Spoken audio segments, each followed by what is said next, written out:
Welcome back, ladies and gentlemen. This evening, we invite you to join us as we delve into a tale that has chilled readers since its inception, a narrative that reverberates with the echoes of the eerie and the unknown.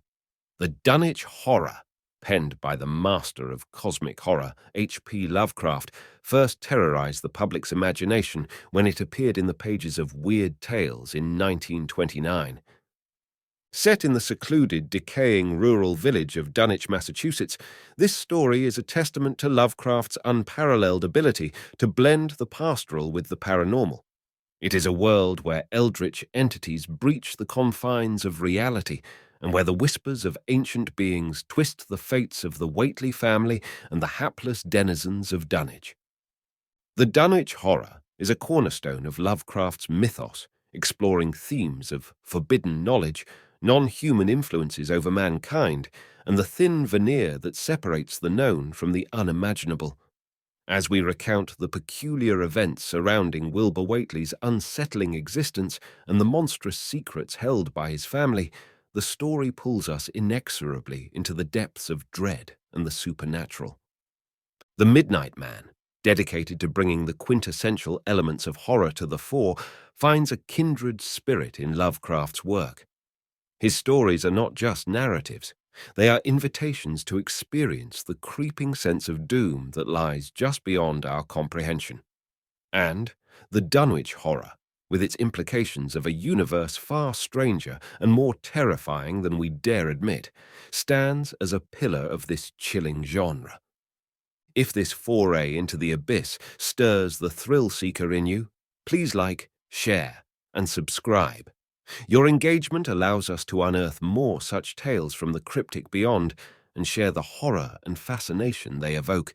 Now, let us unveil the mystery and witness the horror that lurks within the quiet town of Dunwich. The Dunwich Horror by H.P. Lovecraft. Gorgons and hydras and chimeras, dire stories of Seleno and the harpies, may reproduce themselves in the brain of superstition. But they were there before. They are transcripts, types. The archetypes are in us and eternal. How else should the recital of that which we know in a waking sense to be false come to affect us at all? Is it that we naturally conceive terror from such objects, considered in their capacity of being able to inflict upon us bodily injury? Oh, least of all. These terrors are of older standing. They date beyond body, or without the body, they would have been the same. That the kind of fear here treated is purely spiritual, that it is strong in proportion as it is objectless on earth, that it predominates in the period of our sinless infancy, are difficulties the solution of which might afford some probable insight into our anti-mundane condition, and a peep at least into the shadowland of pre-existence. Charles Lamb, Witches and Other Night Fears. Chapter 1. When a traveller in north-central Massachusetts takes the wrong fork at the junction of the Aylesbury Pike just beyond Dean's Corners, he comes upon a lonely and curious country. The ground gets higher, and the briar-bordered stone walls press closer and closer against the ruts of the dusty, curving road. The trees of the frequent forest belts seem too large, and the wild weeds, brambles, and grasses attain a luxuriance not often found in settled regions. At the same time, the planted fields appear singularly few and barren, while the sparsely scattered houses wear a surprisingly uniform aspect of age, squalor, and dilapidation. Without knowing why, one hesitates to ask directions from the gnarled, solitary figures spied now and then on crumbling doorsteps or on the sloping, rock-strewn meadows. Those figures are so silent and furtive that one feels somehow confronted by forbidden things with which it would be better to have nothing to do. When a rise in the road brings the mountains in view above the deep woods, the feeling of strange uneasiness is increased. The summits are too rounded and symmetrical to give a sense of comfort and naturalness, and sometimes the sky silhouettes with especial clearness the queer circles of tall stone pillars with which most of them are crowned. Gorges and ravines of problematical depth intersect the way, and the crude wooden bridges always seem of dubious safety. When the road dips again, there are stretches of marshland that one instinctively dislikes, and indeed almost fears at evening, when unseen whippoorwills chatter and the fireflies come out in abnormal profusion to dance to the raucous, creepily insistent rhythms of stridently piping bullfrogs. The thin, shining line of the Miskatonic's upper reaches has an oddly serpent-like suggestion as it winds close to the feet of the domed hills among which it rises. As the hills draw nearer, one heeds their wooded sides more than their stone-crowned tops. Those sides loom up so darkly and precipitously that one wishes they would keep their distance, but there is no road by which to escape them. Across a covered bridge, one sees a small village huddled between the stream and the vertical slope of Round Mountain, and wonders at the cluster of rotting gambrel roofs bespeaking an earlier architectural period than that of the neighbouring region. It is not reassuring to see, on a closer glance, that most of the houses are deserted and falling to ruin, and that the broken steepled church now harbours the one slovenly mercantile establishment of the hamlet. One dreads to trust the tenebrous tunnel of the bridge, yet there is no way to avoid it. Once across, it is hard to prevent the impression of a faint, malign odour about the village street, as of the massed mould and decay of centuries. It is always a relief to get clear of the place and to follow the narrow road around the base of the hills and across the level country beyond till it rejoins the Aylesbury Pike. Afterward, one sometimes learns that one has been through Dunwich. Outsiders visit Dunwich as seldom as possible, and since a certain season of horror all the signboards pointing toward it have been taken down. The scenery, judged by any ordinary aesthetic canon, is more than commonly beautiful, yet there is no influx of artists or summer tourists. 2 centuries ago, when talk of witch blood, Satan worship, and strange forest presences was not laughed at, it was the custom to give reasons for avoiding the locality. In our sensible age, since the Dunwich Horror of 1928 was hushed up by those who had the town's and the world's welfare at heart, people shun it without knowing exactly why. Perhaps one reason, though it cannot apply to uninformed strangers, is that the natives are now repellently decadent, having gone far along that path of retrogression so common in many New England backwaters. They have come to form a race by themselves, with the well-defined mental and physical stigmata of degeneracy and inbreeding.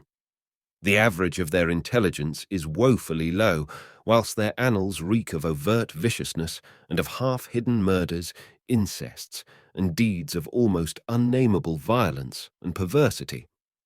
The old gentry, representing the 2 or 3 armigerous families which came from Salem in 1692, have kept somewhat above the general level of decay, though many branches are sunk into the sordid populace so deeply that only their names remain as a key to the origin they disgrace.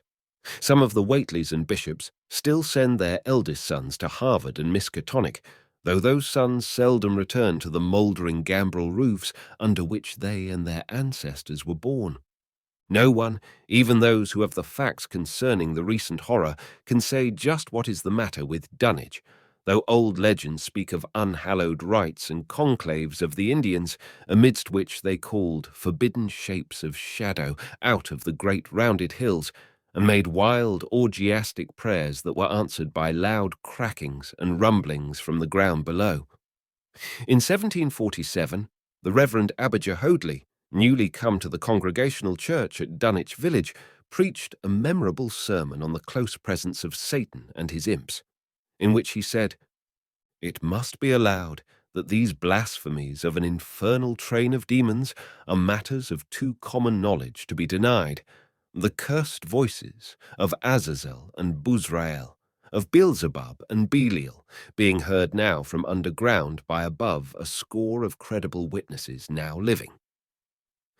I myself did not more than a fortnight ago catch a very plain discourse of evil powers in the hill behind my house, wherein there were a rattling and rolling, groaning, screeching and hissing, such as no things of this earth could raise up, and which must needs have come from those caves that only black magic can discover, and only the Divel unlock. Mr. Hoadley disappeared soon after delivering this sermon, but the text, printed in Springfield, is still extant. Noises in the hills continue to be reported from year to year and still form a puzzle to geologists and physiographers. Other traditions tell of foul odours near the hill-crowning circles of stone pillars and of rushing airy presences to be heard faintly at certain hours from stated points at the bottom of the great ravines, while still others try to explain the Devil's Hop Yard, a bleak, blasted hillside where no tree, shrub, or grass blade will grow. Then, too, the natives are mortally afraid of the numerous whippoorwills which grow vocal on warm nights. It is vowed that the birds are psychopomps lying in wait for the souls of the dying, and that they time their eerie cries in unison with the sufferer's struggling breath. If they can catch the fleeing soul when it leaves the body, they instantly flutter away, chittering in demoniac laughter. But if they fail, they subside gradually into a disappointed silence. These tales, of course, are obsolete and ridiculous, because they come down from very old times. Dunwich is indeed ridiculously old, older by far than any of the communities within 30 miles of it. South of the village, one may still spy the cellar walls and chimney of the ancient bishop house, which was built before 1700, whilst the ruins of the mill at the Falls, built in 1806, form the most modern piece of architecture to be seen. Industry did not flourish here, and the 19th century factory movement proved short-lived. Oldest of all are the great rings of rough-hewn stone columns on the hilltops, but these are more generally attributed to the Indians than to the settlers.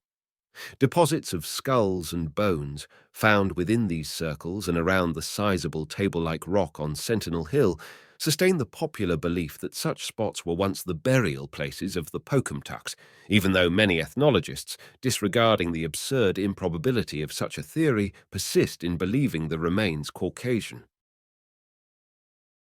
Chapter 2. It was in the township of Dunwich, in a large and partly inhabited farmhouse set against a hillside 4 miles from the village and 1.5 miles from any other dwelling, that Wilbur Whately was born at 5 a.m. on Sunday, the 2nd of February, 1913. This date was recalled because it was Candlemas, which people in Dunwich curiously observe under another name, and because the noises in the hills had sounded, and all the dogs of the countryside had barked persistently throughout the night before. Less worthy of notice was the fact that the mother was one of the decadent Whateleys, a somewhat deformed, unattractive albino woman of 35, living with an aged and half-insane father, about whom the most frightful tales of wizardry had been whispered in his youth. Lavinia Whately had no known husband, but according to the custom of the region made no attempt to disavow the child, concerning the other side of whose ancestry the country folk might, and did, speculate as widely as they chose. On the contrary, she seemed strangely proud of the dark, goatish-looking infant who formed such a contrast to her own sickly and pink-eyed albinism, and was heard to mutter many curious prophecies about its unusual powers and tremendous future. Lavinia was one who would be apt to mutter such things, for she was a lone creature given to wandering amidst thunderstorms in the hills and trying to read the great odorous books which her father had inherited through 2 centuries of Whateleys, and which were fast falling to pieces with age and wormholes. She had never been to school, but was filled with disjointed scraps of ancient lore that old Whately had taught her. The remote farmhouse had always been feared because of old Whately's reputation for black magic and the unexplained death by violence of misses. Whately, when Lavinia was 12 years old, had not helped to make the place popular. Isolated among strange influences, Lavinia was fond of wild and grandiose daydreams and singular occupations, nor was her leisure much taken up by household cares in a home from which all standards of order and cleanliness had long since disappeared. There was a hideous screaming which echoed above even the hill noises and the dogs barking on the night Wilbur was born, but no known doctor or midwife presided at his coming. Neighbours knew nothing of him till a week afterward, when old Whately drove his sleigh through the snow into Dunwich village and discoursed incoherently to the group of loungers at Osborne's general store. There seemed to be a change in the old man, an added element of furtiveness in the clouded brain, which subtly transformed him from an object to a subject of fear, though he was not one to be perturbed by any common family event. Amidst it all, he showed some trace of the pride later noticed in his daughter, and what he said of the child's paternity was remembered by many of his hearers years afterward. "I don't care what folks think. If Lavini's boy looked like his PA, he wouldn't look like nothing ye expect. You needn't think the only folks is the folks hereabouts. Lavini's read some, and has seed some things the most of ye only tell about. I calculate her man is as good a husband as ye kin find this side of Aylesbury. And if you knowed as much about the hills as I do, you wouldn't ask no better church wedding nor hearn. Let me tell you something, some day you folks'll hear a child o' Lavini's a-calling its father's name on the top of Sentinel Hill."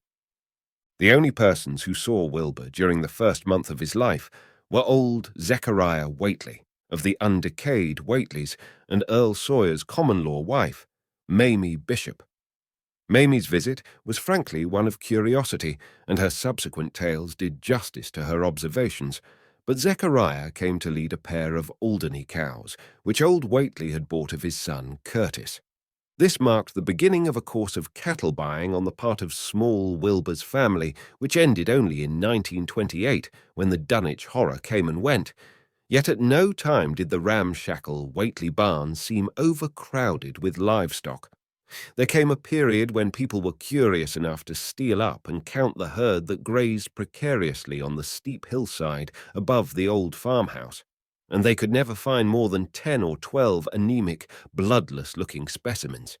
Evidently some blight or distemper, perhaps sprung from the unwholesome pasturage or the diseased fungi and timbers of the filthy barn, caused a heavy mortality amongst the Whately animals. Odd wounds or sores, having something of the aspect of incisions, seemed to afflict the visible cattle. And once or twice during the earlier months, certain callers fancied they could discern similar sores about the throats of the grey, unshaven old man and his slatternly, crinkly-haired albino daughter. In the spring after Wilbur's birth, Lavinia resumed her customary rambles in the hills, bearing in her misproportioned arms the swarthy child. Public interest in the Whateleys subsided after most of the country folk had seen the baby, and no one bothered to comment on the swift development which that newcomer seemed every day to exhibit. Wilbur's growth was indeed phenomenal, for within 3 months of his birth he had attained a size and muscular power not usually found in infants under a full year of age. His motions and even his vocal sounds shewed a restraint and deliberateness highly peculiar in an infant, and no one was really unprepared when at 7 months he began to walk unassisted, with falterings which another month was sufficient to remove. It was somewhat after this time, on Halloween, that a great blaze was seen at midnight on the top of Sentinel Hill, where the old, table-like stone stands amidst its tumulus of ancient bones. Considerable talk was started when Silas Bishop, of the undecayed bishops, mentioned having seen the boy running sturdily up that hill ahead of his mother about an hour before the blaze was remarked. Silas was rounding up a stray heifer, but he nearly forgot his mission when he fleetingly spied the 2 figures in the dim light of his lantern. They darted almost noiselessly through the underbrush, and the astonished watcher seemed to think they were entirely unclothed. Afterward, he could not be sure about the boy, who may have had some kind of a fringed belt and a pair of dark trunks or trousers on. Wilbur was never subsequently seen alive and conscious without complete and tightly buttoned attire, the disarrangement or threatened disarrangement of which always seemed to fill him with anger and alarm. His contrast with his squalid mother and grandfather in this respect was thought very notable, until the horror of 1928 suggested the most valid of reasons. The next January gossips were mildly interested in the fact that Lavini's black brat had commenced to talk, and at the age of only 11 months. His speech was somewhat remarkable, both because of its difference from the ordinary accents of the region, and because it displayed a freedom from infantile lisping of which many children of 3 or 4 might well be proud. The boy was not talkative, yet when he spoke, he seemed to reflect some elusive element wholly unpossessed by Dunwich and its denizens. The strangeness did not reside in what he said, or even in the simple idioms he used, but seemed vaguely linked with his intonation or with the internal organs that produced the spoken sounds. His facial aspect, too, was remarkable for its maturity. For though he shared his mother's and grandfather's chinlessness, his firm and precociously shaped nose united with the expression of his large, dark, almost Latin eyes to give him an air of quasi-adulthood and well-nigh preternatural intelligence. He was, however, exceedingly ugly despite his appearance of brilliancy, there being something almost goatish or animalistic about his thick lips, large pored yellowish skin, coarse crinkly hair, and oddly elongated ears. He was soon disliked even more decidedly than his mother and grandsire, and all conjectures about him were spiced with references to the bygone magic of old Whately, and how the hills once shook when he shrieked the dreadful name of Yog-Sothoth in the midst of a circle of stones with a great book open in his arms before him. Dogs abhorred the boy, and he was always obliged to take various defensive measures against their barking menace. Chapter 3. Meanwhile, old Whately continued to buy cattle without measurably increasing the size of his herd. He also cut timber and began to repair the unused parts of his house, a spacious, peaked-roofed affair whose rear end was buried entirely in the rocky hillside, and whose 3 least-ruined ground-floor rooms had always been sufficient for himself and his daughter. There must have been prodigious reserves of strength in the old man to enable him to accomplish so much hard labour, and though he still babbled dementedly at times, his carpentry seemed to shew the effects of sound calculation. It had already begun as soon as Wilbur was born, when one of the many tool sheds had been put suddenly in order, clapboarded, and fitted with a stout, fresh lock. Now, in restoring the abandoned upper story of the house, he was a no less thorough craftsman. His mania shewed itself only in his tight boarding up of all the windows in the reclaimed section, though many declared that it was a crazy thing to bother with the reclamation at all. Less inexplicable was his fitting up of another downstairs room for his new grandson, a room which several callers saw, though no one was ever admitted to the closely boarded upper story. This chamber he lined with tall, firm shelving, along which he began gradually to arrange, in apparently careful order, all the rotting ancient books and parts of books which during his own day had been heaped promiscuously in odd corners of the various rooms. "I made some use of 'em," he would say, as he tried to mend a torn black-letter page with paste prepared on the rusty kitchen stove.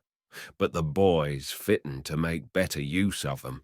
He'd ought to have 'em as well sot as he kin, for they're going to be all of his larnin'." When Wilbur was a year and 7 months old, in September of 1914, his size and accomplishments were almost alarming. He had grown as large as a child of 4 and was a fluent and incredibly intelligent talker. He ran freely about the fields and hills and accompanied his mother on all her wanderings. At home, he would pore diligently over the queer pictures and charts in his grandfather's books, while old Whately would instruct and catechize him through long, hushed afternoons. By this time the restoration of the house was finished, and those who watched it wondered why one of the upper windows had been made into a solid plank door. It was a window in the rear of the east gable end, close against the hill, and no one could imagine why a cleated wooden runway was built up to it from the ground. About the period of this work's completion, people noticed that the old tool house, tightly locked and windowlessly clapboarded since Wilbur's birth, had been abandoned again. The door swung listlessly open, and when Earl Sawyer once stepped within after a cattle-selling call on old Whately, he was quite discomposed by the singular odour he encountered. Such a stench, he averred, as he had never before smelt in all his life, except near the Indian circles on the hills, and which could not come from anything sane or of this earth. But then the homes and sheds of Dunwich folk have never been remarkable for olfactory immaculateness. The following months were void of visible events, save that everyone swore to a slow but steady increase in the mysterious hill noises. On May Eve of 1915, there were tremors which even the Aylesbury people felt, whilst the following Halloween produced an underground rumbling queerly synchronized with bursts of flame, them which Whately's doings, from the summit of Sentinel Hill. Wilbur was growing up uncannily, so that he looked like a boy of 10 as he entered his 4th year. He read avidly by himself now, but talked much less than formerly. A settled taciturnity was absorbing him, and for the first time people began to speak specifically of the dawning look of evil in his goatish face. He would sometimes mutter an unfamiliar jargon, and chant in bizarre rhythms which chilled the listener with a sense of unexplainable terror. The aversion displayed toward him by dogs had now become a matter of wide remark, and he was obliged to carry a pistol in order to traverse the countryside in safety. His occasional use of the weapon did not enhance his popularity amongst the owners of canine guardians. The few callers at the house would often find Lavinia alone on the ground floor, while odd cries and footsteps resounded in the boarded-up second story. She would never tell what her father and the boy were doing up there, though once she turned pale and displayed an abnormal degree of fear when a jocose fish peddler tried the locked door leading to the stairway. That peddler told the store loungers at Dunwich Village that he thought he heard a horse stamping on that floor above. The loungers reflected, thinking of the door and runway, and of the cattle that so swiftly disappeared. Then they shuddered as they recalled tales of old Whately's youth and of the strange things that are called out of the earth when a bullock is sacrificed at the proper time to certain heathen gods. It had for some time been noticed that dogs had begun to hate and fear the whole Whately place as violently as they hated and feared young Wilbur personally. In 1917 the war came, and Squire Sawyer Whately, as chairman of the local draft board, had hard work finding a quota of young Dunwich men fit even to be sent to a development camp. The government, alarmed at such signs of wholesale regional decadence, sent several officers and medical experts to investigate, conducting a survey which New England newspaper readers may still recall. It was the publicity attending this investigation which set reporters on the track of the Whateleys and caused the Boston Globe and Arkham Advertiser to print flamboyant Sunday stories of young Wilbur's precociousness, old Whately's black magic, the shelves of strange books, the sealed second story of the ancient farmhouse, and the weirdness of the whole region and its hill noises. Wilbur was 4.5 then, and looked like a lad of 15. His lips and cheeks were fuzzy with a coarse dark down, and his voice had begun to break. Earl Sawyer went out to the Whately place with both sets of reporters and cameramen, and called their attention to the queer stench which now seemed to trickle down from the sealed upper spaces. It was, he said, exactly like a smell he had found in the tool shed abandoned when the house was finally repaired, and like the faint odours which he sometimes thought he caught near the stone circles on the mountains. Dunwich folk read the stories when they appeared and grinned over the obvious mistakes. They wondered, too, why the writers made so much of the fact that old Whately always paid for his cattle in gold pieces of extremely ancient date. The Whateleys had received their visitors with ill-concealed distaste, though they did not dare court further publicity by a violent resistance or refusal to talk. Chapter 4. For a decade, the annals of the Whateleys sink indistinguishably into the general life of a morbid community used to their queer ways and hardened to their May Eve and All Hallows orgies. Twice a year they would light fires on the top of Sentinel Hill, at which times the mountain rumblings would recur with greater and greater violence, while at all seasons there were strange and portentous doings at the lonely farmhouse. In the course of time, callers professed to hear sounds in the sealed upper story, even when all the family were downstairs, and they wondered how swiftly or how lingeringly a cow or bullock was usually sacrificed. There was talk of a complaint to the Society for the Prevention of Cruelty to Animals, but nothing ever came of it, since Dunwich folk are never anxious to call the outside world's attention to themselves. About 1923, when Wilbur was a boy of 10 whose mind, voice, stature, and bearded face gave all the impressions of maturity, a second great siege of carpentry went on at the old house. It was all inside the sealed upper part, and from bits of discarded lumber, people concluded that the youth and his grandfather had knocked out all the partitions and even removed the attic floor, leaving only one vast open void between the ground story and the peaked roof. They had torn down the great central chimney, too, and fitted the rusty range with a flimsy outside tin stovepipe. In the spring after this event, old Whately noticed the growing number of whippoorwills that would come out of Cold Spring Glen to chirp under his window at night. He seemed to regard the circumstance as one of great significance, and told the loungers at Osborne's that he thought his time had almost come. "They whistle jest in tune with my breathing now," he said, "and I guess they're getting ready to catch my soul. They know it's a-going out, and don't calculate to miss it. You'll know, boys, arter I'm gone, whether they get me or not. Ef they do, they'll keep up a-singing and laughing till break o' day. Ef they don't, they'll kind o' quiet down like. I expect them, and the souls they hunts for have some pretty tough tussles sometimes." On Lammas night, 1924, Dr. Houghton of Aylesbury was hastily summoned by Wilbur Whately, who had lashed his one remaining horse through the darkness and telephoned from Osborne's in the village. He found old Whately in a very grave state, with a cardiac action and stertorous breathing that told of an end not far off. The shapeless albino daughter and oddly bearded grandson stood by the bedside, whilst from the vacant abyss overhead there came a disquieting suggestion of rhythmical surging or lapping, as of the waves on some level beach. The doctor, though, was chiefly disturbed by the chattering night birds outside, a seemingly limitless legion of whippoorwills that cried their endless message in repetitions timed diabolically to the wheezing gasps of the dying man. It was uncanny and unnatural, too much, thought Dr. Houghton, like the whole of the region he had entered so reluctantly in response to the urgent call. Toward 1 o'clock, old Whately gained consciousness and interrupted his wheezing to choke out a few words to his grandson. "More space, Willie. More space soon. You grows, and that grows faster. It'll be ready to sarve you soon, boy. Open up the gates to Yog-Sothoth with the long chant that you'll find on page 751 of the complete edition, and then put a match to the prison. Fire from earth can't burn it nohow." He was obviously quite mad. After a pause, during which the flock of whippoorwills outside adjusted their cries to the altered tempo while some indications of the strange hill noises came from afar off, he added another sentence or two.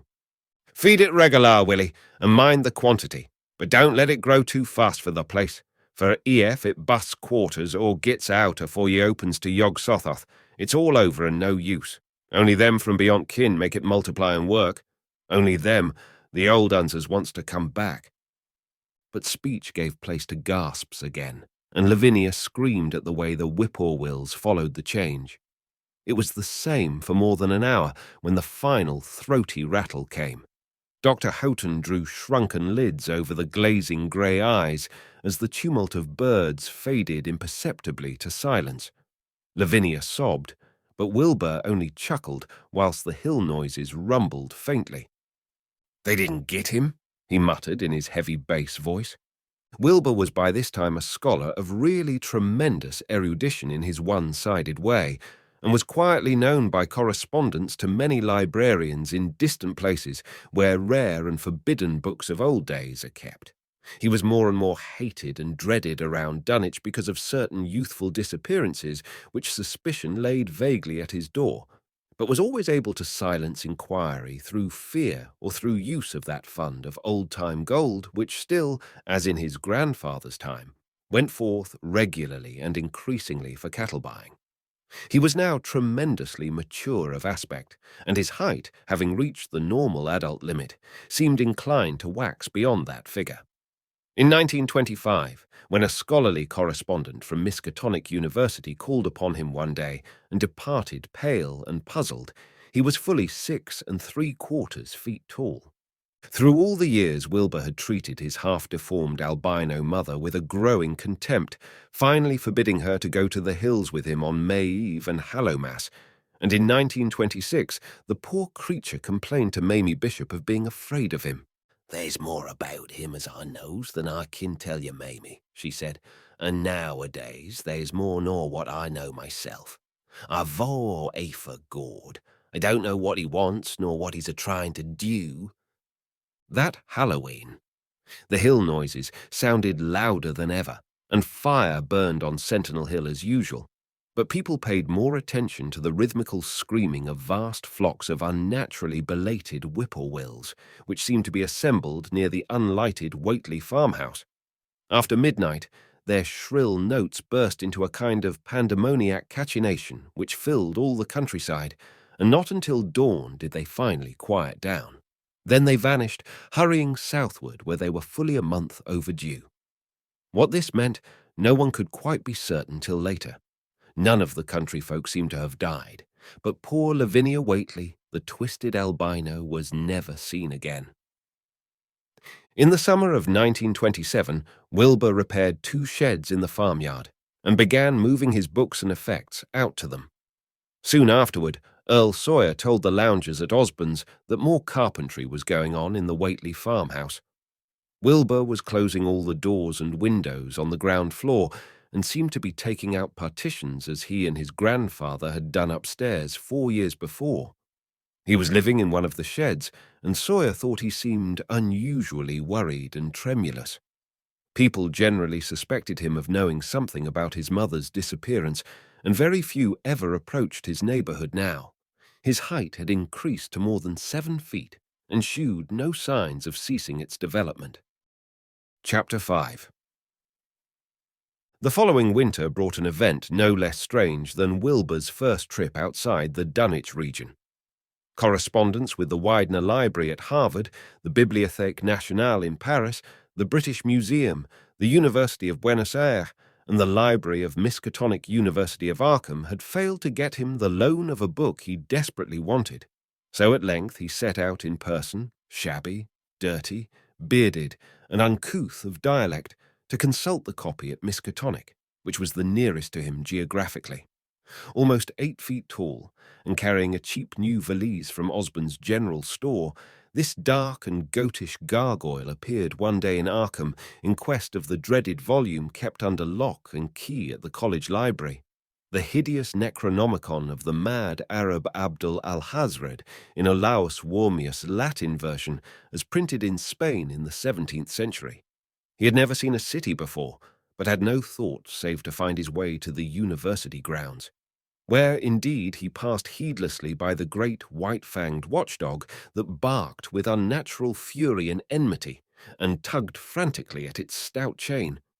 Wilbur had with him the priceless but imperfect copy of Dr. Dee's English version which his grandfather had bequeathed him, and upon receiving access to the Latin copy, he at once began to collate the 2 texts with the aim of discovering a certain passage which would have come on the 751st page of his own defective volume. This much he could not civilly refrain from telling the librarian, the same erudite, Henry Armitage, A.M. Miskatonic, Ph.D. Princeton, Lit. D. Johns Hopkins, who had once called at the farm and who now politely plied him with questions. He was looking, he had to admit, for a kind of formula or incantation containing the frightful name Yog Sothoth, and it puzzled him to find discrepancies, duplications, and ambiguities which made the matter of determination far from easy. As he copied the formula he finally chose, Dr. Armitage looked involuntarily over his shoulder at the open pages, the left-hand one of which, in the Latin version, contained such monstrous threats to the peace and sanity of the world. "Nor is it to be thought," ran the text, as Armitage mentally translated it, "that man is either the oldest or the last of Earth's masters, or that the common bulk of life and substance walks alone. The old ones were, the old ones are, and the old ones shall be. Not in the spaces we know, but between them they walk serene and primal, undimensioned, and to us unseen. Yog-Sothoth knows the gate. Yog-Sothoth is the gate. Yog-Sothoth is the key and guardian of the gate. Past, present, future, all are one in Yog-Sothoth. He knows where the old ones broke through of old and where they shall break through again. He knows where they have trod earth's fields and where they still tread them, and why no one can behold them as they tread. By their smell can men sometimes know them near, but of their semblance can no man know, saving only in the features of those they have begotten on mankind, and of those are there many sorts, differing in likeness from man's truest eidolon to that shape without sight or substance which is them. They walk unseen and foul in lonely places where the words have been spoken and the rites howled through at their seasons. The wind gibbers with their voices, and the earth mutters with their consciousness. They bend the forest and crush the city, yet may not forest or city behold the hand that smites. Kadath in the cold waste hath known them, and what man knows Kadath? The ice desert of the south and the sunken isles of ocean hold stones whereon their seal is engraven. But who hath seen the deep frozen city or the sealed tower, long garlanded with seaweed and barnacles? Great Cthulhu is their cousin, yet can he spy them only dimly. Yea, Shub Niggurath, as a foulness shall ye know them. Their hand is at your throats, yet ye see them not, and their habitation is even one with your guarded threshold. Yog-Sothoth is the key to the gate, whereby the spheres meet. Man rules now where they ruled once. They shall soon rule where man rules now. After summer is winter, and after winter summer. They wait patient and potent, for here shall they reign again. Dr. Armitage, associating what he was reading with what he had heard of Dunwich and its brooding presences, and of Wilbur Whately and his dim, hideous aura that stretched from a dubious birth to a cloud of probable matricide, felt a wave of fright as tangible as a draught of the tomb's cold clamminess. The bent, goatish giant before him seemed like the spawn of another planet or dimension, like something only partly of mankind and linked to black gulfs of essence and entity that stretch like Titan phantasms beyond all spheres of force and matter, space and time. Presently, Wilbur raised his head and began speaking in that strange, resonant fashion which hinted at sound-producing organs, unlike the run of mankind's. "Mr. Armitage," he said, "I calculate I've got to take that book home. There's things in it I've got to try under certain conditions that I can't get here, and it's UD be a mortal sin to let a red tape rule hold me up. Let me take it along, sir, and I'll swore they won't nobody know the difference. I don't need to tell you I'll take good care of it. It won't me that put this D copy in the shape it is." He stopped as he saw firm denial on the librarian's face, and his own goatish features grew crafty. Armitage, half ready to tell him he might make a copy of what parts he needed, thought suddenly of the possible consequences and checked himself. There was too much responsibility in giving such a being the key to such blasphemous outer spheres. Whately saw how things stood and tried to answer lightly. "Well, all right, if ye feel that way about it. Maybe Harvard won't be so fussy as you be." And without saying more, he rose and strode out of the building, stooping at each doorway. Armitage heard the savage yelping of the great watchdog and studied Whately's gorilla-like lope as he crossed the bit of campus visible from the window. He thought of the wild tales he had heard and recalled the old Sunday stories in the Advertiser. These things, and the lore he had picked up from Dunwich rustics and villagers during his one visit there. Unseen things not of earth, or at least not of tri-dimensional earth, rushed, foetid and horrible through New England's glens and brooded obscenely on the mountain tops. Of this he had long felt certain. Now he seemed to sense the close presence of some terrible part of the intruding horror, and to glimpse a hellish advance in the black dominion of the ancient and once passive nightmare. He locked away the Necronomicon with a shudder of disgust, but the room still reeked with an unholy and unidentifiable stench. "As a foulness shall ye know them," he quoted. Yes, the odour was the same as that which had sickened him at the Whately farmhouse less than 3 years before. He thought of Wilbur, goatish and ominous once again, and laughed mockingly at the village rumours of his parentage. "Inbreeding," Armitage muttered half aloud to himself. "Great God, what simpletons! Shew them Arthur Machen's great God Pan, and they'll think it a common Dunwich scandal. But what thing? What cursed, shapeless influence on or off this three-dimensioned earth was Wilbur Whately's father?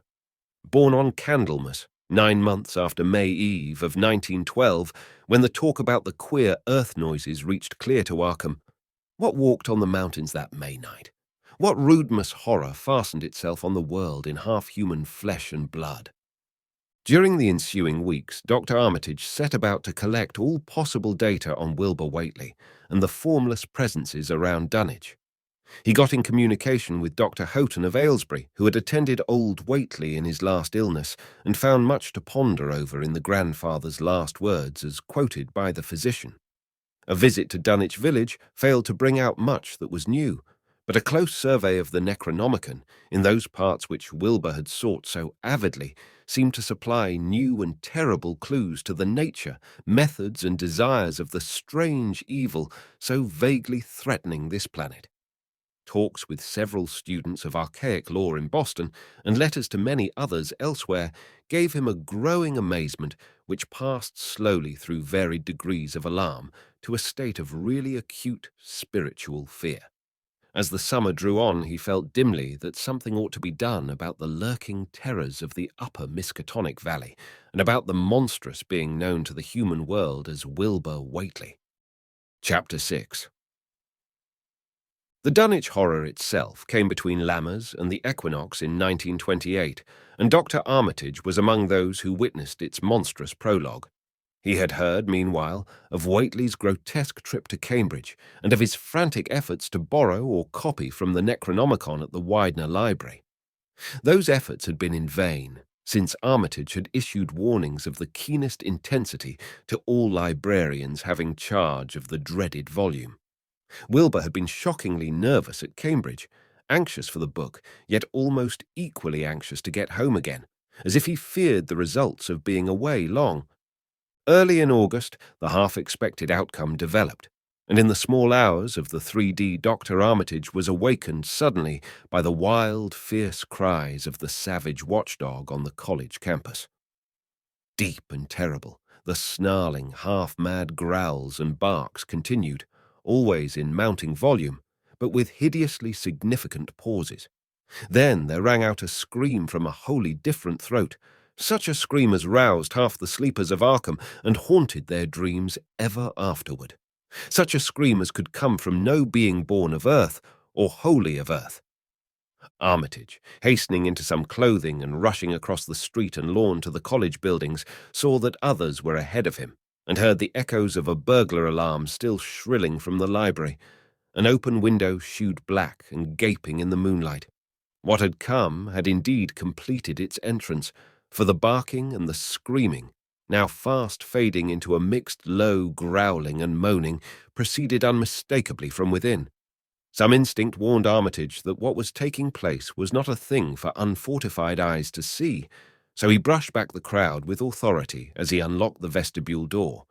Among the others, he saw Professor Warren Rice and Dr. Francis Morgan, men to whom he had told some of his conjectures and misgivings, and these two he motioned to accompany him inside.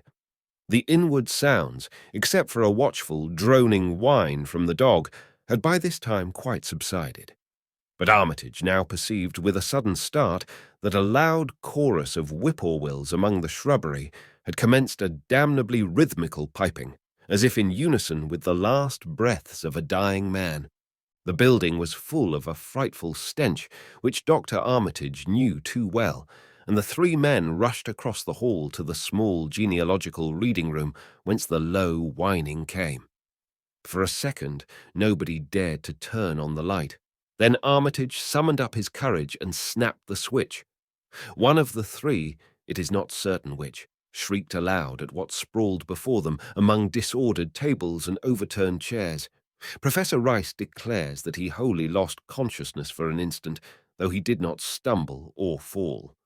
The thing that lay half-bent on its side, in a footed pool of greenish-yellow ichor and tarry stickiness, was almost 9 feet tall, and the dog had torn off all the clothing and some of the skin. It was not quite dead, but twitched silently and spasmodically, while its chest heaved in monstrous unison with the mad piping of the expectant whippoorwills outside. Bits of shoe leather and fragments of apparel were scattered about the room, and just inside the window an empty canvas sack lay where it had evidently been thrown. Near the central desk, a revolver had fallen, a dented but undischarged cartridge, later explaining why it had not been fired. The thing itself, however, crowded out all other images at the time.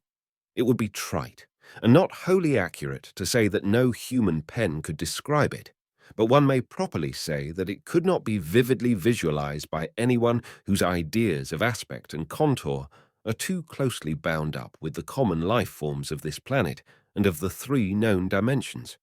It was partly human, beyond a doubt, with very man-like hands and head, and the goatish, chinless face had the stamp of the Whateleys upon it. But the torso and lower parts of the body were teratologically fabulous, so that only generous clothing could ever have enabled it to walk on Earth unchallenged or uneradicated. Above the waist it was semi-anthropomorphic, though its chest, where the dog's rending paws still rested watchfully, had the leathery, reticulated hide of a crocodile or alligator. The back was piebald with yellow and black, and dimly suggested the squamous covering of certain snakes. Below the waist, though, it was the worst, for here all human resemblance left off, and sheer fantasy began.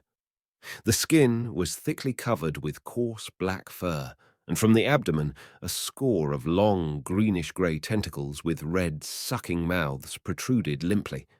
Their arrangement was odd, and seemed to follow the symmetries of some cosmic geometry unknown to Earth or the solar system.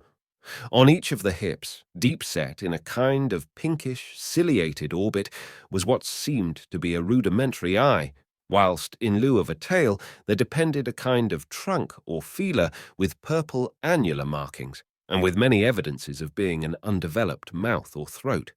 The limbs, save for their black fur, roughly resembled the hind legs of prehistoric Earth's giant saurians, and terminated in ridgy-veined pads that were neither hooves nor claws. When the thing breathed, its tail and tentacles rhythmically changed colour, as if from some circulatory cause normal to the non-human side of its ancestry. In the tentacles, this was observable as a deepening of the greenish tinge, whilst in the tail it was manifest as a yellowish appearance which alternated with a sickly greyish-white in the spaces between the purple rings. Of genuine blood there was none, only the foetid greenish-yellow ichor which trickled along the painted floor beyond the radius of the stickiness and left a curious discoloration behind it. As the presence of the 3 men seemed to rouse the dying thing, it began to mumble without turning or raising its head. Dr. Armitage made no written record of its mouthings, but asserts confidently that nothing in English was uttered. At first, the syllables defied all correlation with any speech of Earth, but toward the last there came some disjointed fragments evidently taken from the Necronomicon, that monstrous blasphemy in quest of which the thing had perished. These fragments, as Armitage recalls them, ran something like Nigai, Nigagha, Bug Shogog, Yaha, Yog Sothoth, Yog Sothoth. They trailed off into nothingness as the whippoorwills shrieked in rhythmical crescendos of unholy anticipation. Then came a halt in the gasping, and the dog raised its head in a long, lugubrious howl. A change came over the yellow, goatish face of the prostrate thing, and the great black eyes fell in appallingly. Outside the window, the shrilling of the whippoorwills had suddenly ceased, and above the murmurs of the gathering crowd, there came the sound of a panic-struck whirring and fluttering. Against the moon, vast clouds of feathery watchers rose and raced from sight, frantic at that which they had sought for prey. All at once, the dog started up abruptly, gave a frightened bark, and leapt nervously out of the window by which it had entered. A cry rose from the crowd, and Dr. Armitage shouted to the men outside that no one must be admitted till the police or medical examiner came. He was thankful that the windows were just too high to permit of peering in, and drew the dark curtains carefully down over each one. By this time, 2 policemen had arrived, and Dr. Morgan, meeting them in the vestibule, was urging them for their own sakes to postpone entrance to the stench-filled reading room till the examiner came, and the prostrate thing could be covered up. Meanwhile, frightful changes were taking place on the floor. One need not describe the kind and rate of shrinkage and disintegration that occurred before the eyes of Dr. Armitage and Professor Rice, but it is permissible to say that, aside from the external appearance of face and hands, the really human element in Wilbur Whately must have been very small. When the medical examiner came, there was only a sticky whitish mass on the painted boards, and the monstrous odour had nearly disappeared. Apparently, Whately had had no skull or bony skeleton, at least in any true or stable sense. He had taken somewhat after his unknown father. Chapter 7. Yet all this was only the prologue of the actual Dunwich Horror. Formalities were gone through by bewildered officials. Abnormal details were duly kept from press and public, and men were sent to Dunwich and Aylesbury to look up property and notify any who might be heirs of the late Wilbur Whately. They found the countryside in great agitation, both because of the growing rumblings beneath the domed hills and because of the unwonted stench and the surging, lapping sounds which came increasingly from the great empty shell formed by Whately's boarded-up farmhouse. Earl Sawyer, who tended the horse and cattle during Wilbur's absence, had developed a woefully acute case of nerves. The officials devised excuses not to enter the noisome, boarded place, and were glad to confine their survey of the deceased's living quarters, the newly mended sheds, to a single visit. They filed a ponderous report at the courthouse in Aylesbury, and litigations concerning heirship are said to be still in progress amongst the innumerable Whateleys, decayed and undecayed, of the upper Miskatonic Valley. An almost interminable manuscript in strange characters, written in a huge ledger and adjudged a sort of diary because of the spacing and the variations in ink and penmanship, presented a baffling puzzle to those who found it on the old bureau which served as its owner's desk. After a week of debate, it was sent to Miskatonic University, together with the deceased's collection of strange books, for study and possible translation. But even the best linguists soon saw that it was not likely to be unriddled with ease. No trace of the ancient gold with which Wilbur and old Whately always paid their debts has yet been discovered. It was in the dark of September 9th that the horror broke loose. The hill noises had been very pronounced during the evening, and dogs barked frantically all night. Early risers on the 10th noticed a peculiar stench in the air.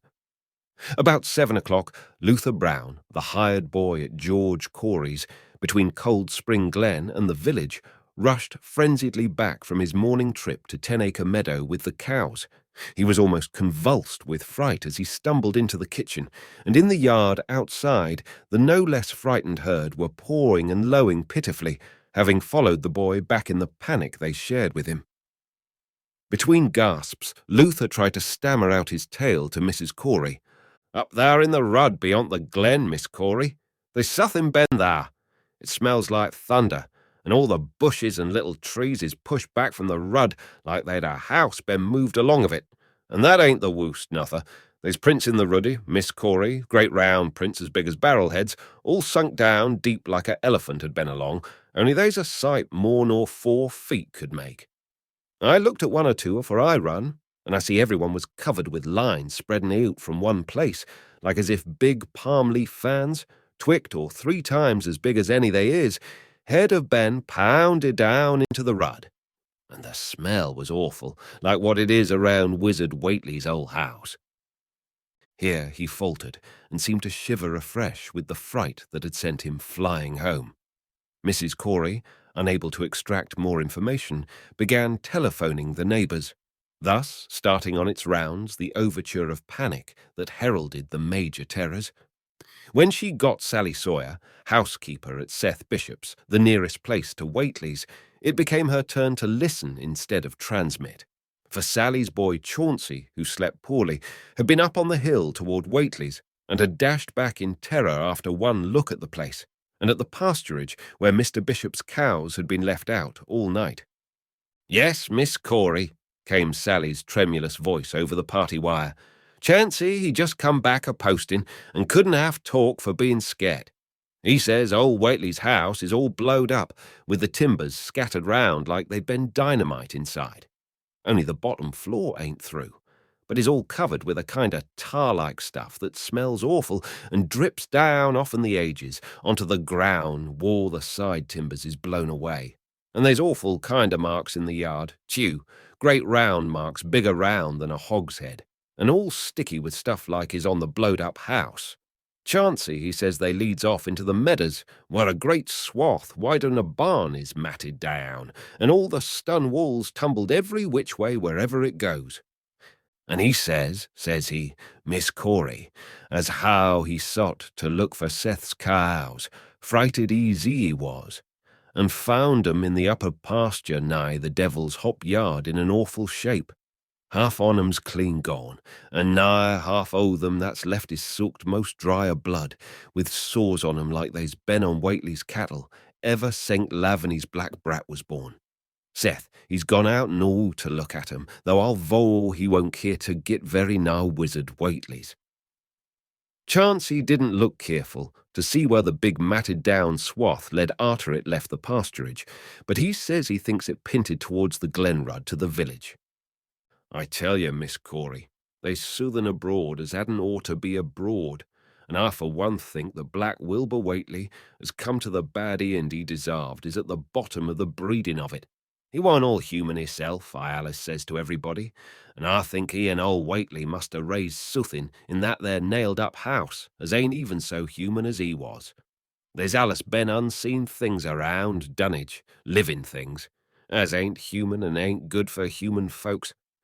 The ground was a-talking last night, and towards morning, Chauncey he heard the whippoorwills so loud in Cold Spring Glen he couldn't sleep none. Then he thought he heard another faint-like sound over towards Wizard Whately's, a kind of ripping or tearing of wood, like some big boxer crate was being opened fur off. What with this and that, he didn't get to sleep at all till sun-up, and no sooner was he up this morning, but he's got to go over to Whately's and see what's the matter. He's see enough, I tell you, Miss Corey. This don't mean no good, and I think as all the men folks ought to get up a party and do soothin'. I know suthin' awful's about, and feel my time is nigh, though only Gord knows jest what it is. Did your Luther take account of where them big tracks led to? No? Well, Miss Corey, if they was on the Glen Rud this side of the glen, and ain't got to your house yet, I calculate they must go into the glen itself. They would do that. I allus says Cold Spring Glen ain't no healthy nor decent place. The whippoorwills and fireflies there never did act like they was creators o' Gord, and they's them as says you can hear strange things a-rushin' and a-talkin' in the air down there if you stand in the right place, atween the Rockfalls and Bear's Den. By that noon, fully 3/4 of the men and boys of Dunwich were trooping over the roads and meadows between the new-made Whately ruins and Cold Spring Glen, examining in horror the vast, monstrous prints, the maimed bishop cattle, the strange, noisome wreck of the farmhouse, and the bruised, matted vegetation of the fields and roadsides. Whatever had burst loose upon the world had assuredly gone down into the great, sinister ravine, for all the trees on the banks were bent and broken, and a great avenue had been gouged in the precipice-hanging underbrush. It was as though a house, launched by an avalanche, had slid down through the tangled growths of the almost vertical slope. From below, no sound came, but only a distant, undefinable fetor, and it is not to be wondered at that the men preferred to stay on the edge and argue, rather than descend and beard the unknown cyclopean horror in its lair. 3 dogs that were with the party had barked furiously at first, but seemed cowed and reluctant when near the glen.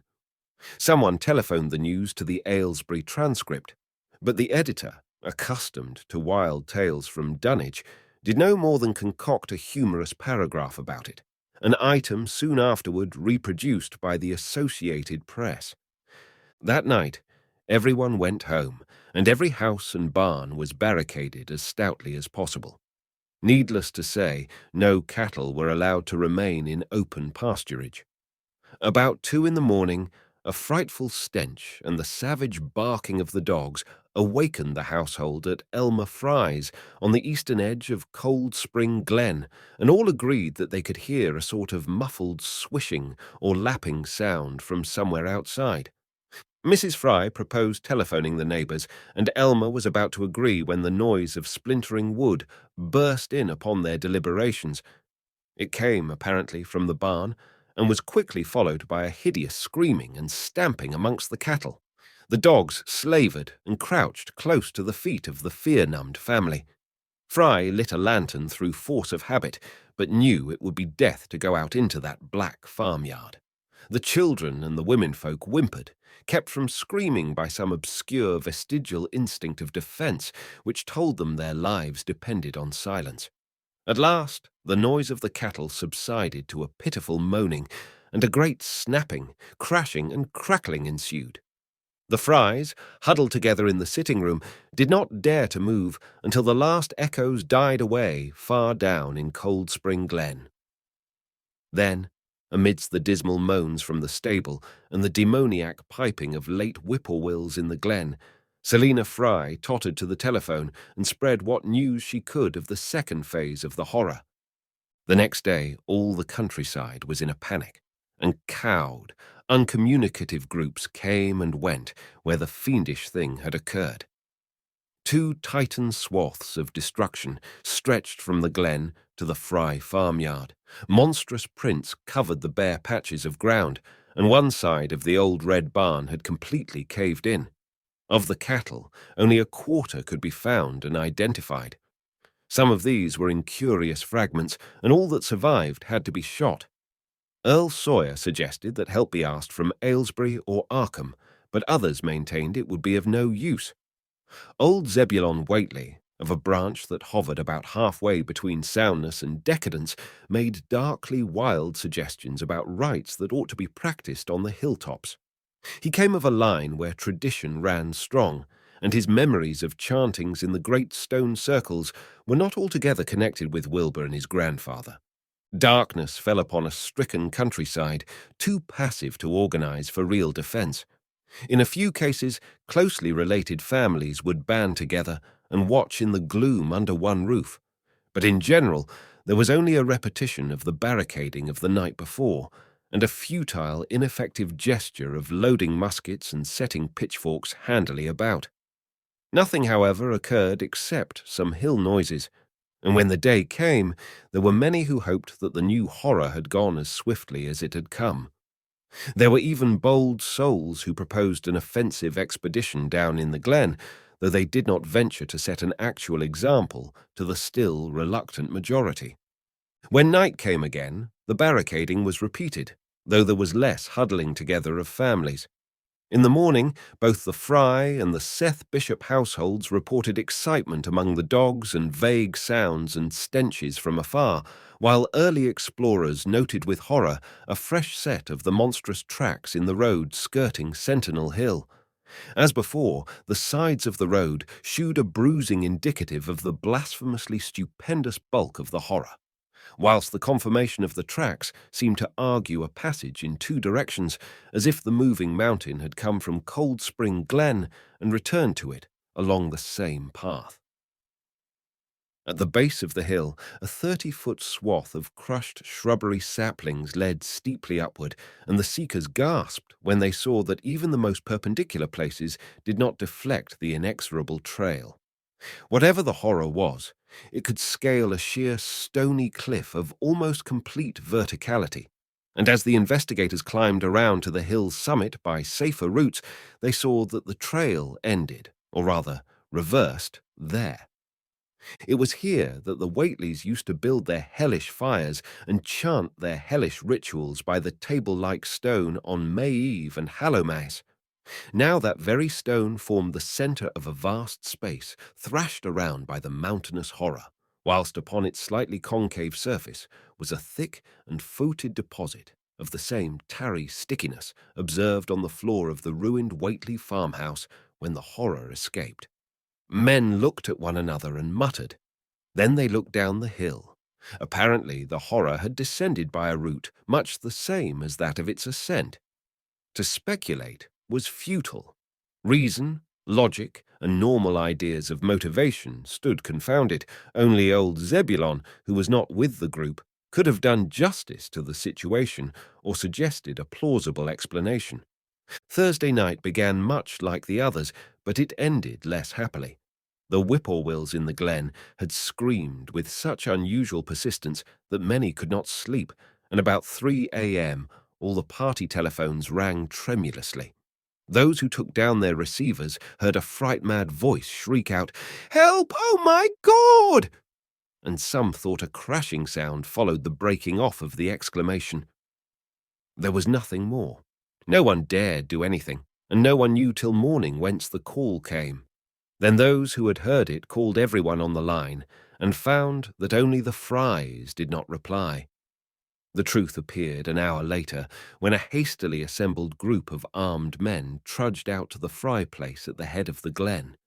It was horrible, yet hardly a surprise. There were more swaths and monstrous prints, but there was no longer any house. It had caved in like an eggshell, and amongst the ruins nothing living or dead could be discovered, only a stench and a tarry stickiness. The Elmer Frys had been erased from Dunwich. Chapter 8. In the meantime, a quieter yet even more spiritually poignant phase of the horror had been blackly unwinding itself behind the closed door of a shelf-lined room in Arkham. The curious manuscript record or diary of Wilbur Whateley, delivered to Miskatonic University for translation, had caused much worry and bafflement among the experts in languages both ancient and modern, its very alphabet, notwithstanding a general resemblance to the heavily shaded Arabic used in Mesopotamia, being absolutely unknown to any available authority.